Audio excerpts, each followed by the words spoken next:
Sejam bem-vindos aí, professores e estudantes, para a nossa aula de Ciências do 9º ano.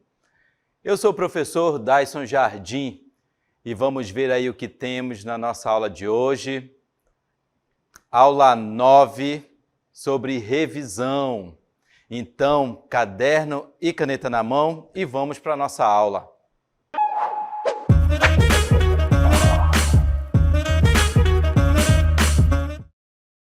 Olá, professores e estudantes, vamos ver aí o que temos na nossa revisão, né? E os assuntos que nós tratamos aí. Um deles foi sobre astronomia. Vejam aí que a astronomia é uma ciência que estuda a composição e formação dos corpos celestes e os fenômenos que acontecem no universo. Então, é um assunto que nos encanta, né?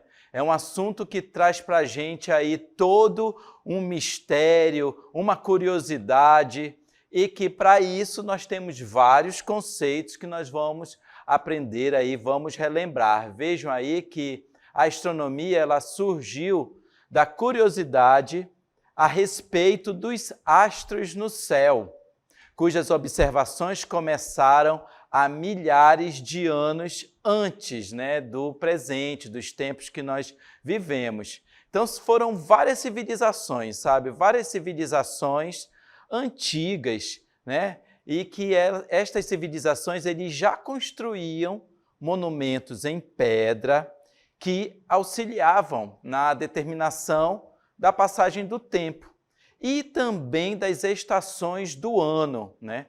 Além disso, né, da passagem do tempo e das estações do ano, eles também utilizavam, né, esses conhecimentos de astronomia na identificação dos solstícios, que são os períodos do ano em que vai havendo ali aqueles movimentos da Terra. Tá? Então, nós temos aí que Galileu Galilei, ele foi o pai da astronomia, né? O pai da ciência aí moderna e também do renascimento científico. Tá? Então, Galileu Galilei ele foi pioneiro, né, nessa arte de criar e desenvolver teorias acerca do funcionamento do universo, que ajudaram nos ramos da física e da astronomia.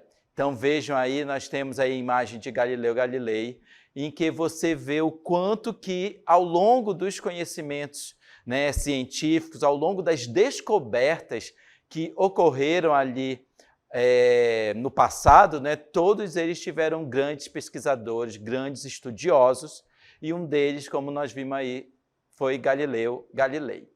Para entendermos um pouco mais sobre esses conhecimentos de astronomia, nós temos algumas teorias. Vejam aí que essas teorias elas mostram, elas estudaram, né, a origem do universo. Então, a origem do universo é um tema disputado por diversas teorias. Dentre elas, a mais aceita atualmente pela ciência é a teoria do Big Bang. Tá? Então, a teoria do Big Bang ele faz com que você tenha um conhecimento de como que ocorreu naquela época. Então, nós temos aí as teorias, né, do universo, né, em que ele mostrou aí fala sobre a teoria do Big Bang.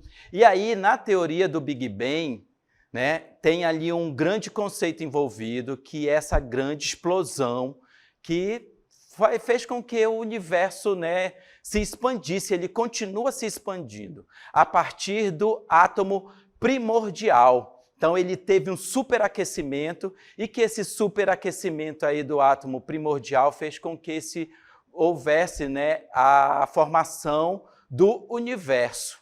E ele até hoje continua se expandindo, né? Então, aí nós temos a teoria do Big Bang.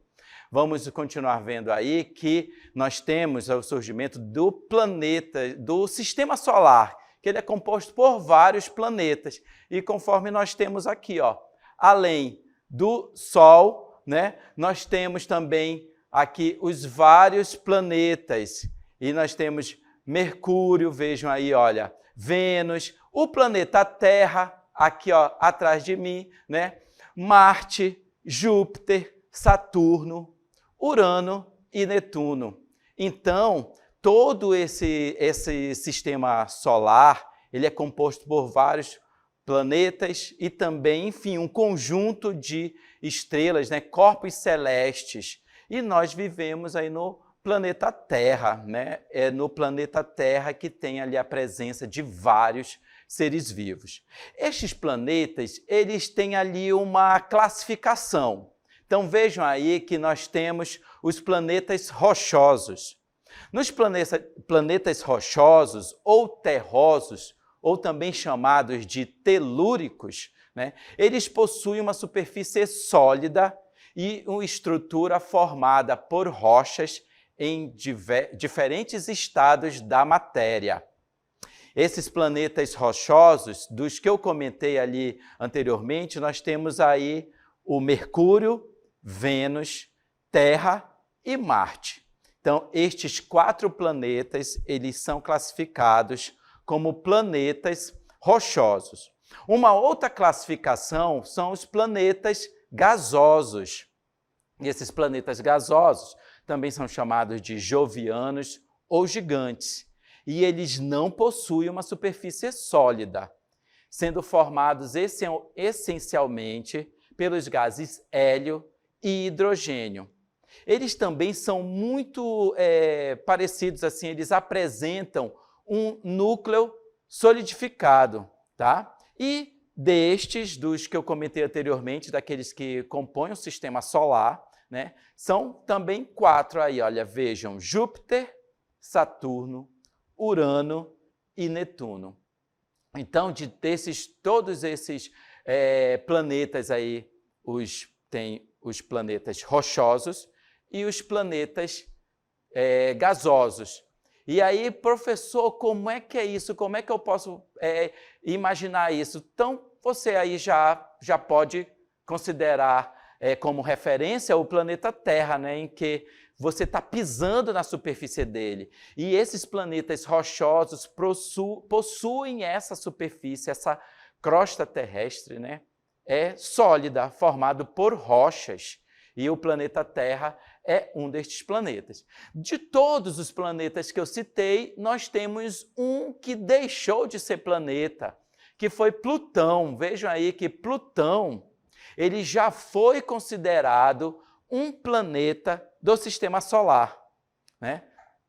Porém, a União Astronômica Internacional reclassificou, né, como um planeta anão em 2006. Então, ele tem aí toda uma classificação específica, né, do Plutão, do planeta Plutão, né? Toda essa classificação que ele vem tendo aí ao longo dos anos, e isso depende de estudos aí que são feitos, né? A União Astronômica Internacional, ela é composta por vários estudiosos que estão aí curiosos e interessados e formulam pesquisas científicas para poder estudar aí como é que é esse universo, né, que compõe a área de estudo da astronomia.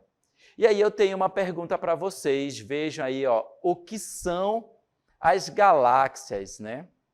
Então, as galáxias, eles são sistemas formados por milhares a trilhões de estrelas, poeiras, gases e matéria escura. Então, nós vivemos, por exemplo, na Via Láctea, na galáxia Via Láctea. Mas existem muitas outras aí, né, por esse que classificam, né, onde são classificadas esses milhões de estrelas, poeiras, gases e matéria escura. A maioria das grandes galáxias possuem buracos negros no seu centro, e elas são definidas de acordo com a sua forma, podendo ser espirais, elípticas ou irregulares. Então, dentre as principais galáxias aí que nós temos, né, vejam aí que a Via Láctea, né, que é aquela galáxia que nós vivemos, como eu comentei para vocês, né, temos Andrômeda, Galáxia do Triângulo e Nuvem de Magalhães. Então, todas essas galáxias, elas classificam, elas incluem, né, agrupam essas várias estrelas aí que tem no universo. As galáxias, elas evoluem com o passar do tempo, podendo interagir e até mesmo se fundirem. E aí nós vamos detalhar um pouco mais sobre a Via Láctea. Vejam aí que a Via Láctea ela tem sua forma correspondente a uma espiral barrada, né? A uma espiral com um núcleo brilhante e barras estelares de onde se projetam os seus braços. Até o século XX, acreditava-se que ela estava localizada no centro do universo. E as demais galáxias ali que eu comentei para vocês, elas eram até então interpretadas como sendo galáxias nebulosas, né? E aí essa característica aí ela compõe a galáxia Via Láctea. Mas também tem outras. Vamos ver aí sobre Andrômeda. A Andrômeda é a maior e mais brilhante galáxia próxima da Via Láctea e pode ser vista a olho nu. Possui aí como característica 1 trilhão de estrelas e massa de 1,2 bilhão de massa solar. Olha só que característica dessa galáxia Andrômeda, né? Vejam aí que esse termo, massa solar, ele tem essa característica aí, esse símbolo que vocês estão vendo, tá bom? Então, aí Andrômeda, ela é a maior e mais brilhante galáxia próxima da Via Láctea e pode ser vista a olho nu, tá? Então, quando você está ali na sua casa, no quintal da sua casa, naquele céu sem nuvens nenhuma, né? E você olha lá para o céu e consegue ver todas as estrelas. Não precisa nem de um telescópio, né? Se bem que o telescópio facilita muito, aproxima, né, essa sua visão, né, o alcance dos seus olhos para poder ver essas estrelas ali, esses corpos celestes que estão no céu. E aí nós temos essa beleza, né, que em áreas onde não tem nenhum tipo de poeiras ou de nuvens em alguns períodos do ano. Já em outros locais, eles podem ser impedidos por essa poluição atmosférica que atrapalha um pouco a visão dessas estrelas no céu. Vamos continuar aí vendo sobre as galáxias. A galáxia do Triângulo, conhecida também como Messier 33, é uma galáxia em espiral que faz parte do grupo local, com diâmetro de 60 mil anos-luz, portanto menor do que a Via Láctea. E a galáxia do Triângulo, ela é formada por 40 milhões de estrelas e estima-se que a sua massa seja de 50 bilhões de massa solar. Essa é uma unidade que classifica aí as galáxias, né? Vocês já perceberam que elas vão possuindo características e tamanhos diferentes conforme a sua massa solar. Vamos para uma outra galáxia, que é a Nuvens de Magalhães. Na Nuvens de Magalhães, eles são formados por 2 galáxias satélites da Via Láctea. A menor delas se chama Pequena Nuvem e possui diâmetro de 7 mil anos-luz. E a outra é a Grande Nuvem de Magalhães, por sua vez, mede 14 mil anos-luz de diâmetro e ambas são consideradas galáxias anãs. Vocês estão vendo aí na ilustração, né? Tanto pela característica aí, a Grande Nuvem de Magalhães se diferenciando da Pequena Nuvem de Magalhães, tá bom? Então, essas são as características aí dessa galáxia, né, que fica próximo ali, conforme os estudos que nós temos, perto da Via Láctea, tá bom? Então, vamos aí continuar estudando, né, os temas a respeito de astronomia e vejam aí sobre os exoplanetas.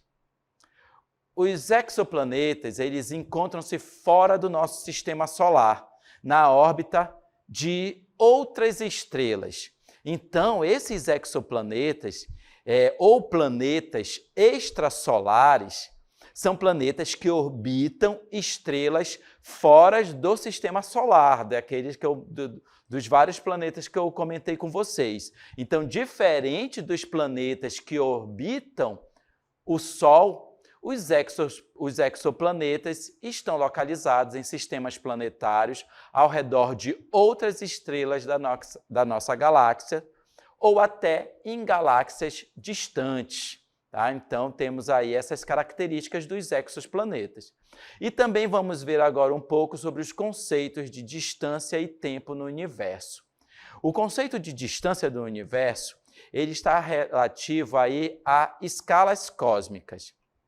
Então, as escalas cósmicas, elas têm a distância no universo, é medida em unidades muito maiores que as utilizadas na Terra, como o anos-luz. Esse anos-luz aí é uma unidade que é utilizada para se referir à distância que a luz percorre em um ano.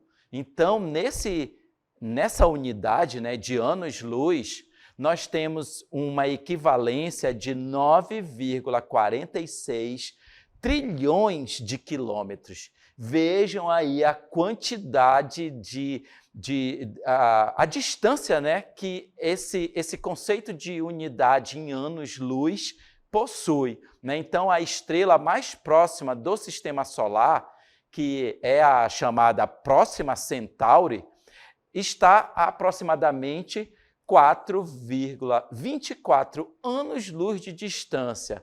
Então, se nós temos que uma estrela Centauri, ela está lá a 4,24 anos-luz de distância do Sistema Solar, isso equivale a uma multiplicação, né, da quantidade de quilômetros que estão ali, que são referentes ao conceito de anos-luz.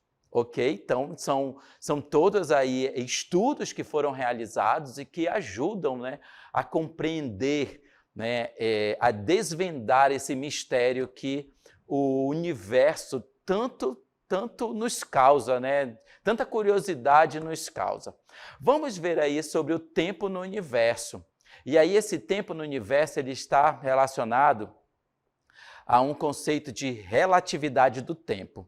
Tá? Então, nós temos aí que, segundo a teoria da relatividade de Einstein, o tempo não é absoluto e pode variar dependendo da velocidade e da gravidade.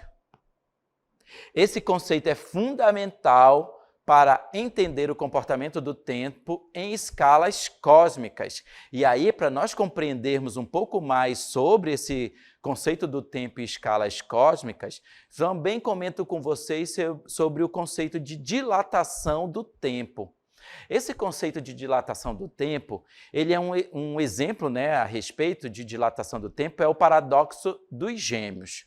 Então, aí, nesse conceito, nós temos que um gêmeo que viaja perto da velocidade da luz envelhece mais lentamente que o gêmeo que permanece da Terra.